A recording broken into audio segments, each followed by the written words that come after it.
নমস্কার বন্ধুরা, সবাই তোমরা কেমন আছো? আশা করি ভালো আছো।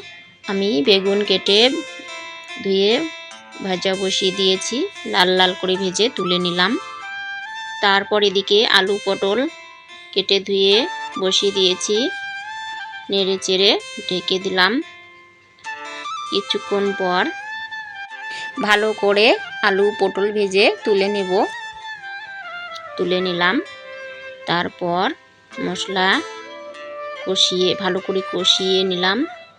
ভালো করে কষে পটল আলু সবজি ভেজে রাখা ঢেলে দিয়ে দিলাম।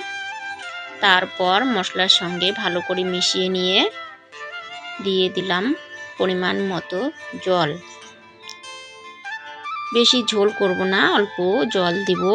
পরিমাণ মতো জল দিয়ে ঢেকে রাখলাম। কিছুক্ষণ পর আলু পটল সেদ্ধ হয়ে গেছে। নামানোর আগে গরম মশলা দিয়ে নামিয়ে নেব। তো বন্ধুরা, আমার এই পটল আলুর সবজি হয়ে গেছে, আমি নামিয়ে নিলাম। কেমন হয়েছে কমেন্ট করে বলবেন। তো আমি খেতে বসলাম। ডাল, লেবু, ক্ষীরা, বেগুন ভাজা আর পটল আলুর সবজি, এই হলো আজকে আমার রেসিপি। আমি খেতে শুরু করলাম। ভিডিওটি এ পর্যন্তই। ভিডিওটি ভালো লাগলে like, comment, share and subscribe করবেন। ফিরে আসছি পরের ভিডিওয়ে। টাটা।